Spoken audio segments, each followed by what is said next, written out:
Au sommaire, ce mois-ci, l'essai de cette Fiat Bravo équipée du nouveau moteur 1,4 litre essence turbojet développant 150 chevaux.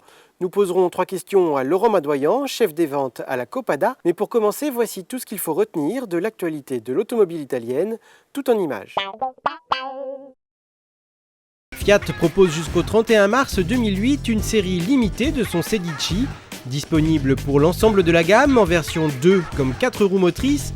La série FreeNav offre, comme son nom l'indique, un GPS gratuit de série. Lancia présentera dans quelques jours au salon de Bruxelles en Belgique sa nouvelle Fedra, des modifications esthétiques légères qui concernent principalement la partie avant. En Angleterre, la 500 ne sera lancée que le 21 janvier à 20h, soit lors de la 500e heure de 2008.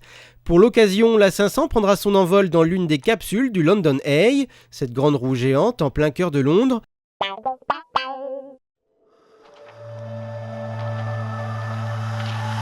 Depuis quelques jours, le site internet italien d'Alfa Romeo a fait peau neuve. Cette nouvelle version très riche est belle et ludique tout en ne sacrifiant pas la facilité de navigation.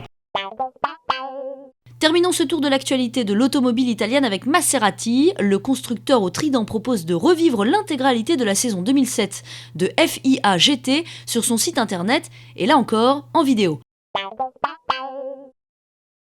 Je suis maintenant avec Laurent Madoyan, chef des ventes à Intermap Paris 19. Laurent, bonjour. Bonjour. Le gouvernement a annoncé il y a quelques semaines la première mesure issue du Grenelle de l'environnement qui concerne l'automobile et qui consiste en fait en un système de bonus-malus sur les voitures neuves. Est-ce que vous pouvez nous expliquer un petit peu comment ça fonctionne concrètement ? Très simplement, c'est le principe des émissions de CO2 qui a été retenu sur les véhicules avec une zone neutre qui est assez large puisqu'elle va de 130 grammes émis par kilomètre jusqu'à 160 grammes. Au-delà, c'est un système de malus, donc le client sera pénalisé. Et en dessous, par contre, le gouvernement rétrocède une prime, qui est une prime à l'achat, bien entendu. C'est tout d'abord une bonne mesure pour l'environnement, forcément. Dans un deuxième temps, c'est aussi une bonne mesure pour le commerce parce qu'on a certains clients qui profitent de cette manne supplémentaire pour prendre des options supplémentaires sur les véhicules qu'ils choisissent. Et puis le dernier point, pour aider les clients à se décider un petit peu plus facilement ou en tout cas à y voir plus clair, on a ce système en fait de fiches qui est présenté sur chaque véhicule.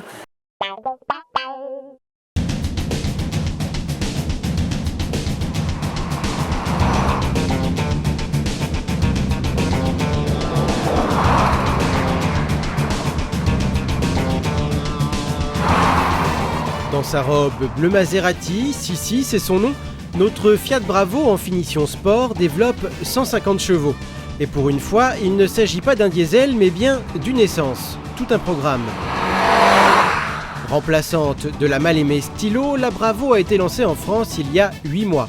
Le nouveau moteur turbojet, disponible également en 120 chevaux, permet à la Bravo de disposer des mêmes puissances en essence qu'en diesel, à savoir 90, 120 et 150 chevaux.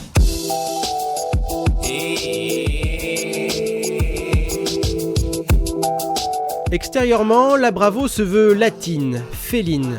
La face avant reprend tout simplement le style de celle de la très réussie Grande Punto, elle-même inspirée des cousines Maserati.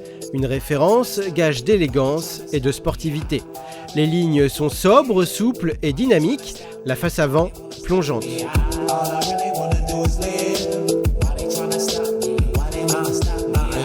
Fiat a réussi à optimiser au maximum le rendement du moteur grâce à l'utilisation d'un turbo, d'un nouveau système d'admission d'air et de nouveaux calculateurs. Au final, les moteurs turbojet sont plus petits, donc plus légers et consomment moins, de l'ordre de 20 à 25% d'après Fiat.